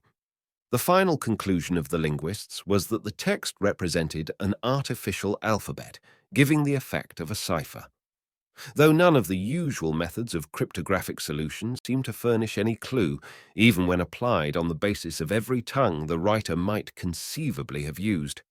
The ancient books taken from Whateley's quarters, while absorbingly interesting, and in several cases promising to open up new and terrible lines of research among philosophers and men of science, were of no assistance whatever in this matter. One of them, a heavy tome with an iron clasp, was in another unknown alphabet, this one of a very different cast, and resembling Sanskrit more than anything else. The old ledger was at length given wholly into the charge of Dr. Armitage, both because of his peculiar interest in the Whateley matter and because of his wide linguistic learning and skill in the mystical formulae of antiquity and the Middle Ages. Armitage had an idea that the alphabet might be something esoterically used by certain forbidden cults which have come down from old times, and which have inherited many forms and traditions from the wizards of the Saracenic world. That question, however, he did not deem vital, since it would be unnecessary to know the origin of the symbols if, as he suspected, they were used as a cipher in a modern language. It was his belief that, considering the great amount of text involved, the writer would scarcely have wished the trouble of using another speech than his own, save perhaps in certain special formulae and incantations. Accordingly, he attacked the manuscript with the preliminary assumption that the bulk of it was in English. Dr. Armitage knew, from the repeated failures of his colleagues, that the riddle was a deep and complex one, and that no simple mode of solution could merit even a trial. All through late August, he fortified himself with the massed lore of cryptography, drawing upon the fullest resources of his own library and wading night after night amidst the arcana of Trithemius' Polygraphia, Giambattista Porta's De Furtivi Literarum Noti, De Visionaires Traité des Chiffres, Falconer's Cryptomenesis Patefacta, Davies and Thickness's 18th century treatises, and such fairly modern authorities as Blair, von Marten, and Kluber's Cryptographic. He interspersed his study of the books with attacks on the manuscript itself, and in time became convinced that he had to deal with one of those subtlest and most ingenious of cryptograms, in which many separate lists of corresponding letters are arranged like the multiplication table, and the message built up with arbitrary keywords known only to the initiated. The older authorities seemed rather more helpful than the newer ones, and Armitage concluded that the code of the manuscript was one of great antiquity, no doubt handed down through a long line of mystical experimenters. Several times he seemed near daylight, only to be set back by some unforeseen obstacle. Then, as September approached, the clouds began to clear. Certain letters, as used in certain parts of the manuscript, emerged definitely and unmistakably, and it became obvious that the text was indeed in English. On the evening of September 2nd, the last major barrier gave way, and Dr. Armitage read for the first time a continuous passage of Wilbur Whately's Annals. It was in truth a diary, as all had thought, and it was couched in a style clearly showing the mixed occult erudition and general illiteracy of the strange being who wrote it. Almost the first long passage that Armitage deciphered, an entry dated November 26, 1916, proved highly startling and disquieting. It was written, he remembered, by a child of 3.5 who looked like a lad of 12 or 13. Today learned the Aklo for the Sabaoth, it ran, which did not like, it being answerable from the hill and not from the air, that upstairs more ahead of me than I had thought it would be, and is not like to have much earth brain. Shot Elam Hutchins' collie Jack when he went to bite me, and Elam says he would kill me if he darst. I guess he won't. Grandfather kept me saying the Doe formula last night, and I think I saw the inner city at the 2 magnetic poles. I shall go to those poles when the earth is cleared off, if I can't break through with the Dohna formula when I commit it. They from the air told me at Sabbat that it will be years before I can clear off the earth, and I guess Grandfather will be dead then. So I shall have to learn all the angles of the planes and all the formulas between the Yer and the Nhunga. They from outside will help, but they cannot take body without human blood. That upstairs looks it will have the right cast. I can see it a little when I make the Voorish sign or blow the powder of Ibn Ghazi at it, and it is near like them at Maeve on the hill. The other face may wear off some. I wonder how I shall look when the earth is cleared, and there are no earth beings on it. He that came with the Aklo Sabaoth said I may be transfigured, there being much of outside to work on. Morning found Dr. Armitage in a cold sweat of terror and a frenzy of wakeful concentration. He had not left the manuscript all night, but sat at his table under the electric light, turning page after page with shaking hands as fast as he could decipher the cryptic text. He had nervously telephoned his wife he would not be home, and when she brought him a breakfast from the house, he could scarcely dispose of a mouthful. All that day he read on, now and then halted maddeningly, as a reapplication of the complex key became necessary. Lunch and dinner were brought him, but he ate only the smallest fraction of either. Toward the middle of the next night, he drowsed off in his chair, but soon woke out of a tangle of nightmares almost as hideous as the truths and menaces to man's existence that he had uncovered. On the morning of September 4th, Professor Rice and Dr. Morgan insisted on seeing him for a while, and departed trembling and ashen grey. That evening he went to bed, but slept only fitfully. Wednesday, the next day, he was back at the manuscript, and began to take copious notes both from the current sections and from those he had already deciphered. In the small hours of that night, he slept a little in an easy chair in his office, but was at the manuscript again before dawn. Some time before noon, his physician, Dr. Hartwell, called to see him and insisted that he cease work. He refused, intimating that it was of the most vital importance for him to complete the reading of the diary and promising an explanation in due course of time. That evening, just as twilight fell, he finished his terrible perusal and sank back exhausted. His wife, bringing his dinner, found him in a half-comatose state, but he was conscious enough to warn her off with a sharp cry when he saw her eyes wander toward the notes he had taken. Weakly rising, he gathered up the scribbled papers and sealed them all in a great envelope, which he immediately placed in his inside coat pocket. He had sufficient strength to get home, but was so clearly in need of medical aid that Dr. Hartwell was summoned at once. As the doctor put him to bed, he could only mutter over and over again, "But what, in God's name, can we do?" Dr. Armitage slept, but was partly delirious the next day. He made no explanations to Hartwell, but in his calmer moments spoke of the imperative need of a long conference with Rice and Morgan. His wilder wanderings were very startling indeed, including frantic appeals that something in a boarded-up farmhouse be destroyed, and fantastic references to some plan for the extirpation of the entire human race and all animal and vegetable life from the earth by some terrible elder race of beings from another dimension. He would shout that the world was in danger, since the elder things wished to strip it and drag it away from the solar system and cosmos of matter into some other plane or phase of entity from which it had once fallen, vigintillions of aeons ago. At other times he would call for the dreaded Necronomicon and the Demonolatreia of Remigius, in which he seemed hopeful of finding some formula to check the peril he conjured up. "Stop them! Stop them!" he would shout. "Those Whateleys meant to let them in, and the worst of all is left. Tell Rice and Morgan we must do something. It's a blind business, but I know how to make the powder. It hasn't been fed since the 2nd of August, when Wilbur came here to his death, and at that rate—" But Armitage had a sound physique despite his 73 years, and slept off his disorder that night without developing any real fever. He woke late Friday, clear of head, though sober with a gnawing fear and tremendous sense of responsibility. Saturday afternoon, he felt able to go over to the library and summon Rice and Morgan for a conference, and the rest of that day and evening the three men tortured their brains in the wildest speculation and the most desperate debate. Strange and terrible books were drawn voluminously from the stack shelves and from secure places of storage, and diagrams and formulae were copied with feverish haste and in bewildering abundance.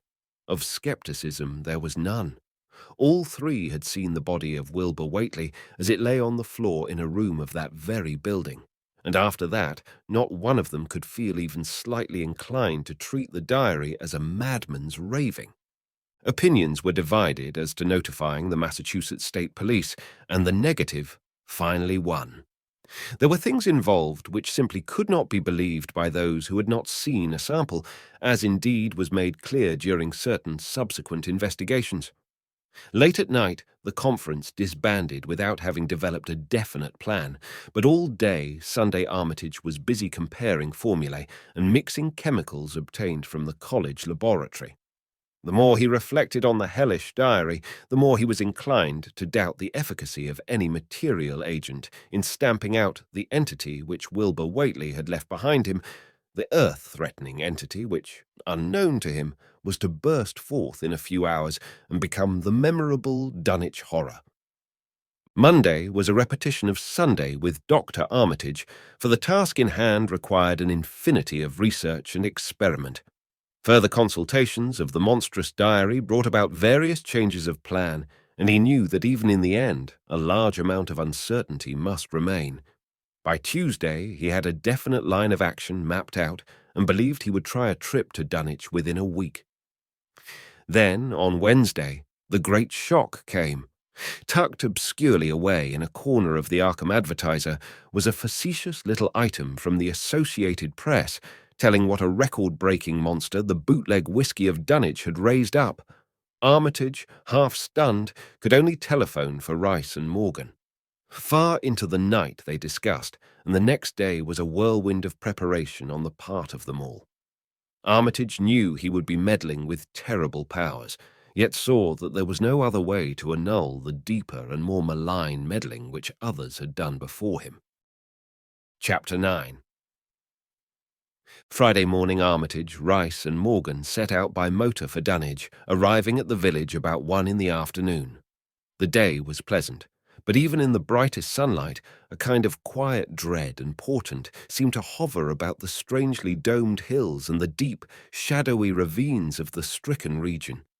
Now and then, on some mountain top, a gaunt circle of stones could be glimpsed against the sky.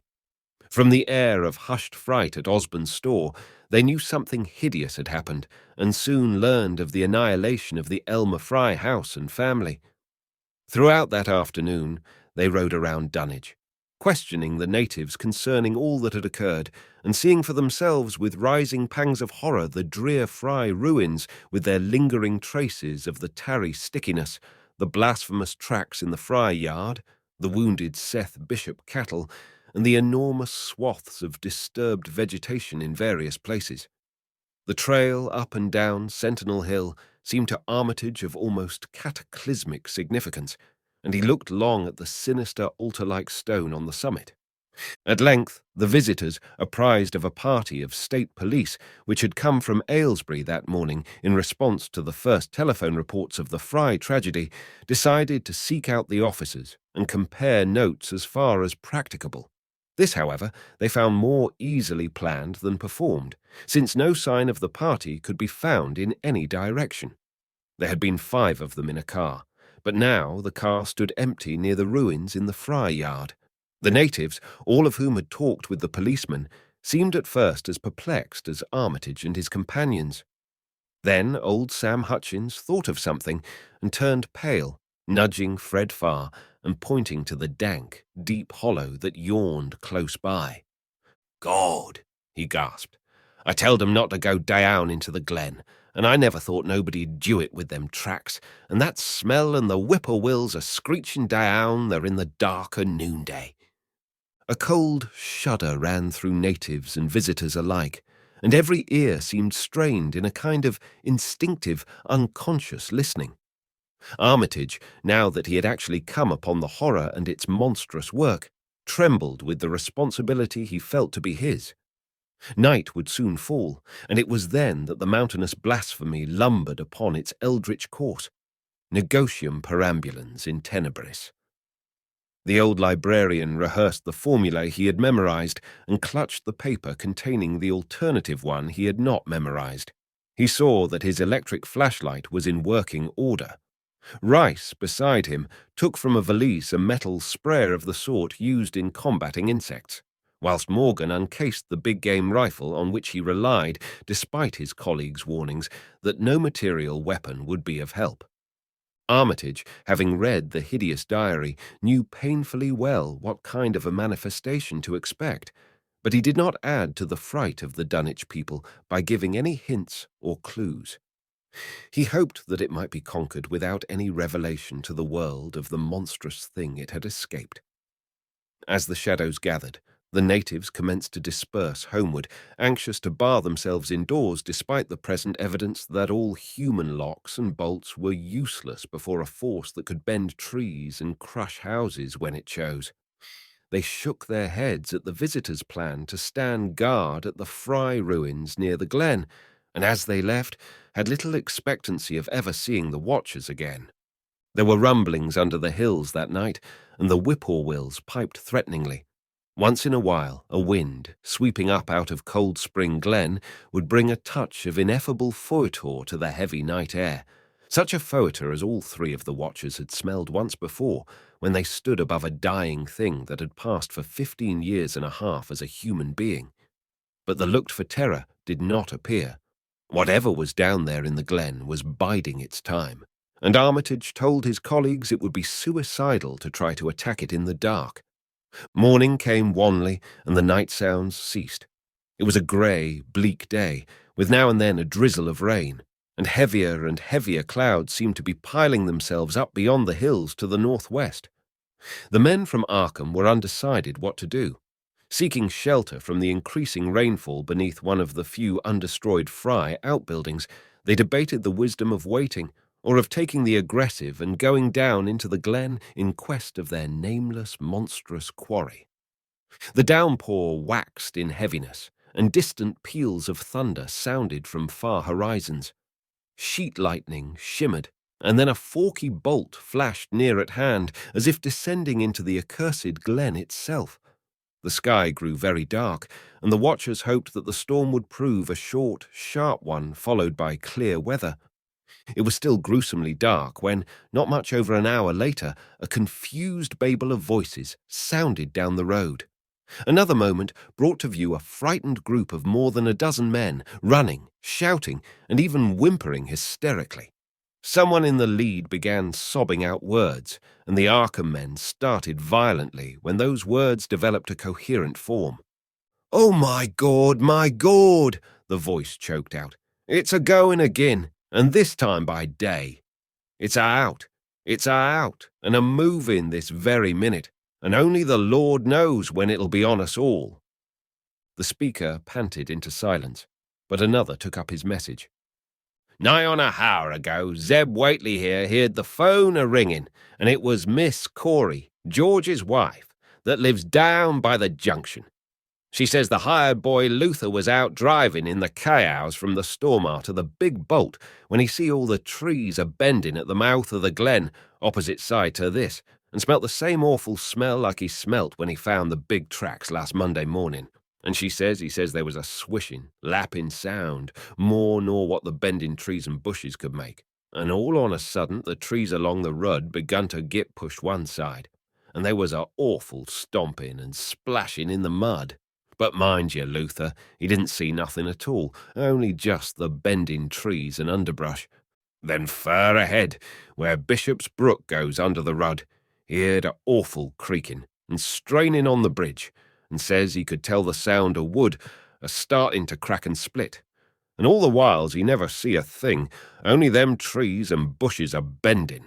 And when the swishing sound got very fur off, on the rud towards Wizard Whately's and Sentinel Hill, Luther he had the guts to step up where he'd heard it first and look at the ground. It was all mud and water, and the sky was dark, and the rain was wiping out all tracks about as fast as could be. But beginning at the glen mouth, where the trees had moved, there was still some of them awful prints big as bowls like he seen Monday. At this point the first excited speaker interrupted. "But that ain't the trouble now. That was only the start. Zeb here was calling folks up, and everybody was a-listening in when a call from Seth Bishop's cut in. His housekeeper Sally was carrying on fit to kill. She'd just seed the trees a-bending beside the rud, and says there was a kind of mushy sound, like a elephant puffing and treading, a-heading for the house. Then she up and spoke sudden of a fearful smell, and says her boy Chancey was a-screaming as how it was just like what he smelt up to the Whately ruins Monday morning, and the dogs was all barking and whining awful. And then she let out a terrible yell, and says the shed down the rud had just caved in like the storm he had blowed it over, only the wind weren't strong enough to do that. Everybody was a-listening, and we could hear lots of folks on the wire a-gasping. All to one Sally, she yelled again, and says the front yard picket fence he'd just crumbled up, though they want no sign of what done it. Then everybody on the line could hear Chauncey and old Seth Bishop a-yelling too, and Sally was shrieking out that southern heavy head struck the house, not lightning nor nothing, but soothing heavy agin the front, that kept a-launching itself agin and agin, though you couldn't see nothing out the front windows. And then. Lines of fright deepened on every face, and Armitage, shaken as he was, had barely poise enough to prompt the speaker. And then Sally, she yelled out, "Oh, help! The house is a-caving in!" And on the wire we could hear a terrible crashing and a hull flock a-screaming, just like when Elmer Fry's place was took, only wuss. The man paused, and another of the crowd spoke. "That's all. Not a sound nor squeak over the phone arter that, jest still like. With that heerd it got out Fords and wagons and rounded up as many able-bodied menfolks as we could git at Corey's place, and come up here to see what you thought best to do. Not but what I think it's the Lord's judgment for our iniquities, that no mortal kin ever set aside." Armitage saw that the time for positive action had come, and spoke decisively to the faltering group of frightened rustics. "We must follow it, boys." He made his voice as reassuring as possible. "I believe there's a chance of putting it out of business. You men know that those Whateleys were wizards. Well, this thing is a thing of wizardry, and must be put down by the same means. I've seen Wilbur Whately's diary and read some of the strange old books he used to read, and I think I know the right kind of spell to recite to make the thing fade away. Of course, one can't be sure, but we can always take a chance. It's invisible. I knew it would be, but there's a powder in this long-distance sprayer that might make it shoo up for a second. Later on, we'll try it. It's a frightful thing to have alive, but it isn't as bad as what Wilbur would have let in if he'd lived longer. You'll never know what the world has escaped. Now we've only this one thing to fight, and it can't multiply. It can, though, do a lot of harm, so we mustn't hesitate to rid the community of it. We must follow it, and the way to begin is to go to the place that has just been wrecked. Let somebody lead the way. I don't know your roads very well, but I've an idea there might be a shorter cut across lots. How about it?" The men shuffled about a moment, and then Earl Sawyer spoke softly, pointing with a grimy finger through the steadily lessening rain. "I guess you can get to Seth Bishop's quickest by cutting across the lower meadow here, wading the brook at the low place, and climbing through Carrier's mowing and the timber lot beyond. That comes out on the upper Rudd mighty niceths, a leetle t'other side." Armitage, with Rice and Morgan, started to walk in the direction indicated, and most of the natives followed slowly. The sky was growing lighter, and there were signs that the storm had worn itself away. When Armitage inadvertently took a wrong direction, Joe Osborne warned him and walked ahead to shoe the right one. Courage and confidence were mounting, though the twilight of the almost perpendicular wooded hill, which lay toward the end of their shortcut, and among whose fantastic ancient trees they had to scramble as if up a ladder, put these qualities to a severe test. At length they emerged on a muddy road to find the sun coming out. They were a little beyond the Seth Bishop place, but bent trees and hideously unmistakable tracks shewed what had passed by. Only a few moments were consumed in surveying the ruins just around the bend. It was the Fry incident all over again, and nothing dead or living was found in either of the collapsed shells which had been the Bishop house and barn. No one cared to remain there amidst the stench and tarry stickiness, but all turned instinctively to the line of horrible prints leading on toward the wrecked Whately farmhouse and the altar-crowned slopes of Sentinel Hill. As the men passed the site of Wilbur Whately's abode, they shuddered visibly, and seemed again to mix hesitancy with their zeal. It was no joke tracking down something as big as a house that one could not see, but that had all the vicious malevolence of a demon. Opposite the base of Sentinel Hill, the tracks left the road, and there was a fresh bending and matting visible along the broad swath, marking the monster's former route to and from the summit. Armitage produced a pocket telescope of considerable power and scanned the steep green side of the hill. Then he handed the instrument to Morgan, whose sight was keener. After a moment of gazing, Morgan cried out sharply, passing the glass to Earl Sawyer and indicating a certain spot on the slope with his finger.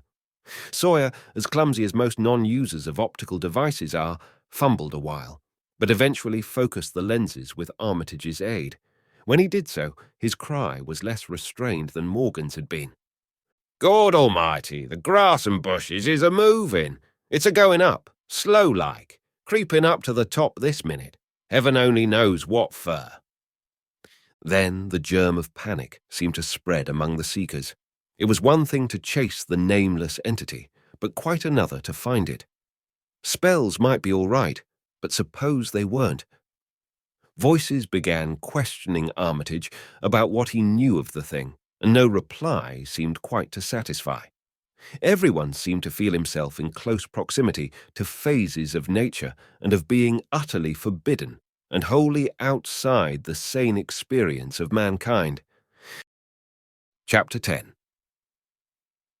In the end, the three men from Arkham, old, white-bearded Dr. Armitage, stocky, iron-grey Professor Rice, and lean, youngish Dr. Morgan, ascended the mountain alone.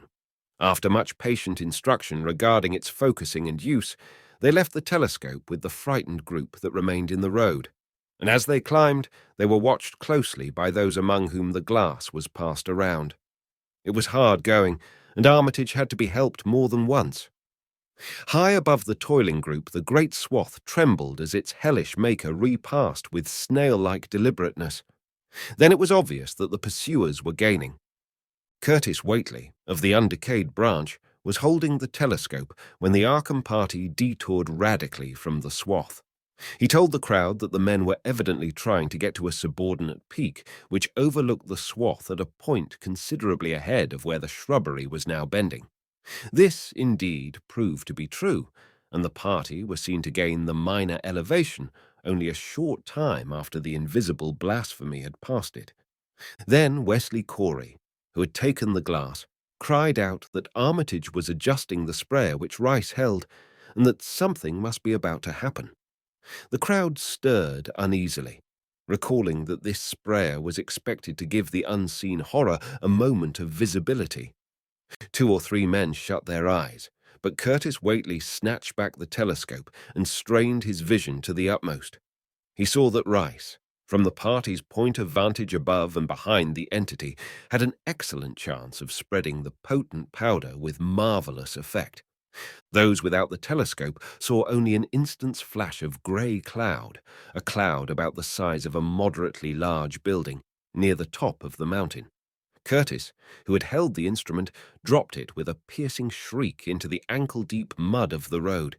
He reeled and would have crumpled to the ground had not 2 or 3 others seized and steadied him. All he could do was moan half inaudibly, "Oh, great God, that...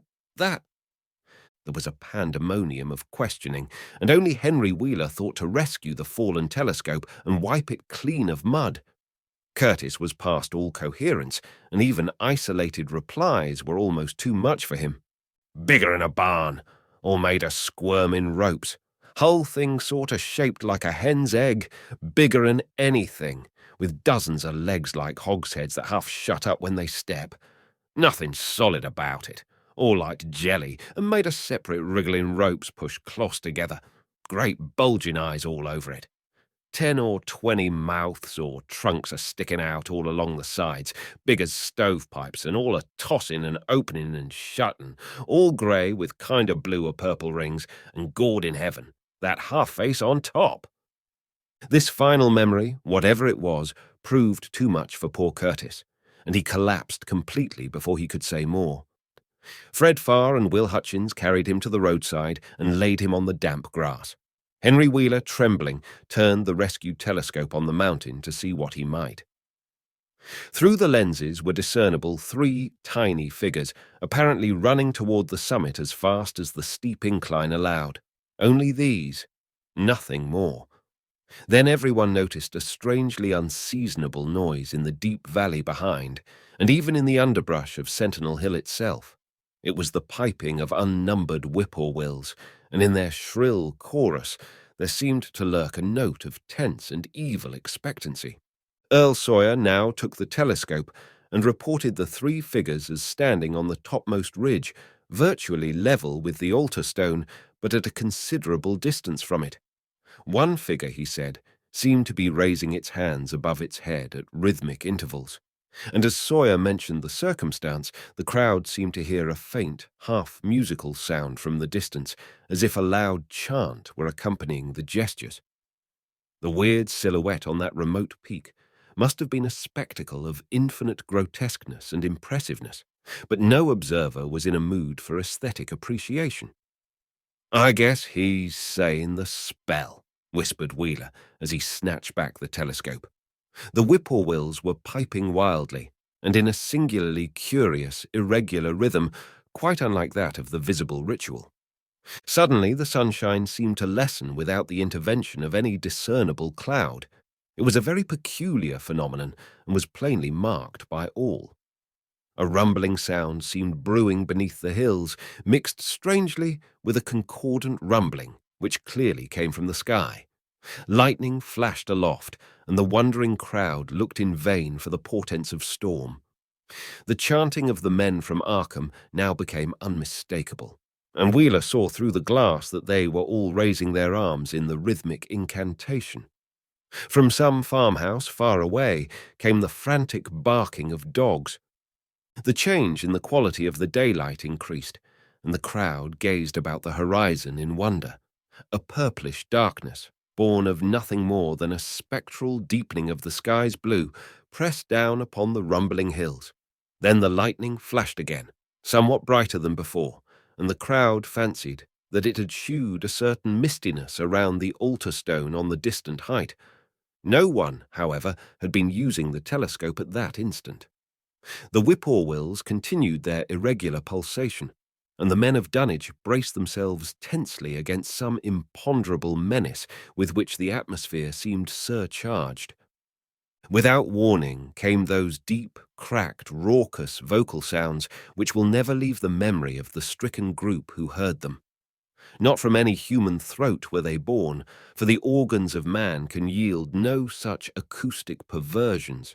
Rather would one have said they came from the pit itself, had not their source been so unmistakably the altar stone on the peak. It is almost erroneous to call them sounds at all, since so much of their ghastly infrabass timbre spoke to dim seats of consciousness and terror far subtler than the ear. Yet one must do so, since their form was indisputably, though vaguely, that of half-articulate words. They were loud, loud as the rumblings and the thunder above which they echoed, yet did they come from no visible being. And because imagination might suggest a conjectural source in the world of non-visible beings, the huddled crowd at the mountain's base huddled still closer and winced as if in expectation of a blow.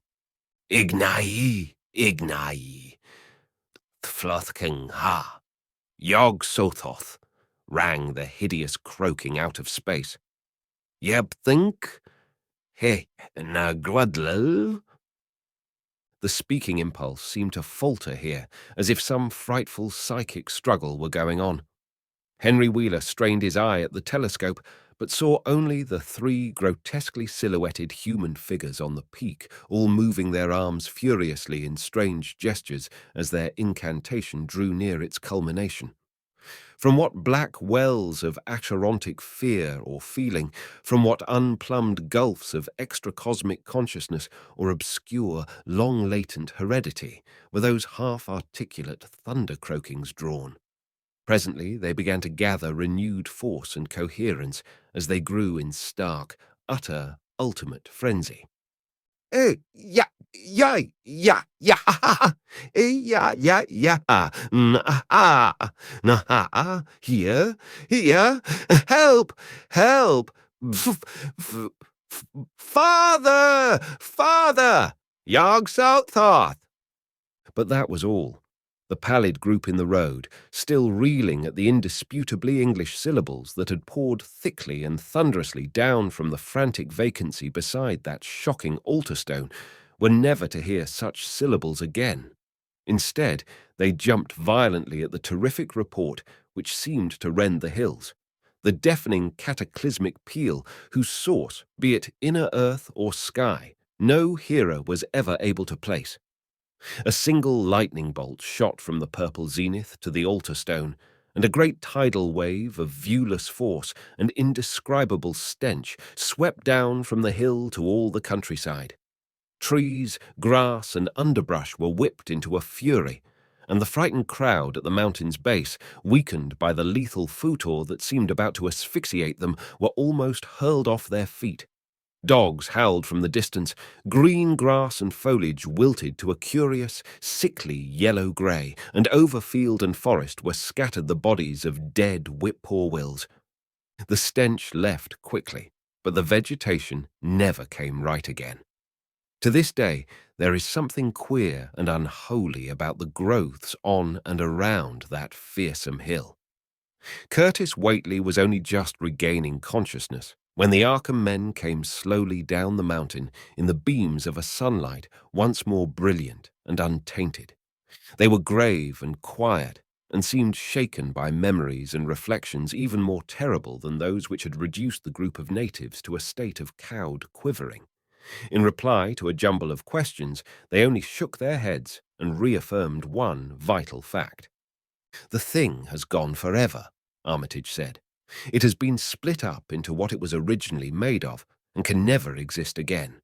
It was an impossibility in a normal world. Only the least fraction was really matter in any sense we know.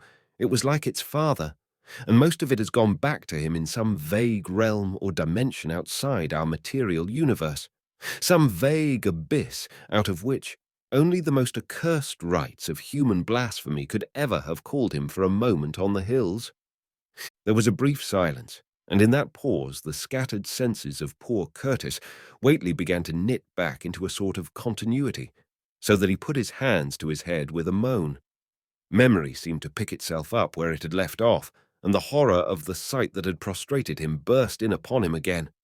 Oh my God, that half face on top of it, that face with the red eyes and crinkly albino hair, and no chin, like the Whateleys.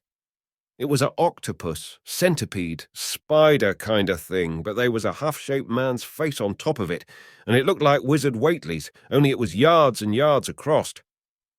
He paused, exhausted, as the whole group of natives stared in a bewilderment not quite crystallized into fresh terror. Only old Zebulon Whately, who wanderingly remembered ancient things, but who had been silent heretofore, spoke aloud. 15 year gone," he rambled. "I heard old Whately say as how, some day, we'd hear a child o' Laveny's a-calling its father's name on the top of Sentinel Hill." But Joe Osborne interrupted him to question the Arkham men anew. "What was it anyhow, and however did young Wizard Whately call it out of the air it come from?" Armitage chose his words very carefully. It was mostly a kind of force that doesn't belong in our part of space, a kind of force that acts and grows and shapes itself by other laws than those of our sort of nature. We have no business calling in such things from outside, and only very wicked people and very wicked cults ever try to. There was some of it in Wilbur Whately himself, enough to make a devil and a precocious monster of him, and to make his passing out a pretty terrible sight. I'm going to burn his accursed diary, and if you men are wise, you'll dynamite that altar stone up there and pull down all the rings of standing stones on the other hills.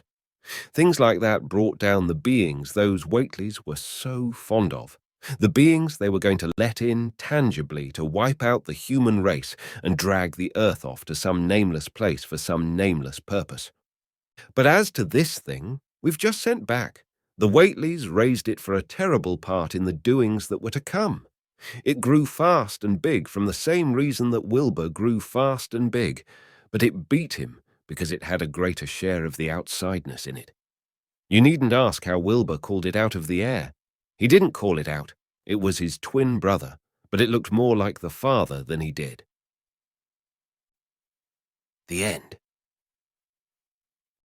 And there we have it, dear listeners, the enigmatic and chilling conclusion to the Dunwich Horror. As the silence settles over the desolate landscape of Dunwich, we're left to ponder the fragile boundary between our world and the unknown forces that lie in wait beyond. If tonight's tale has sent shivers down your spine and left you craving more explorations into the shadows, please show your appreciation with a like, and consider subscribing to The Midnight Man. Your support ensures that our nocturnal gatherings continue and that more unearthly stories find their way to you.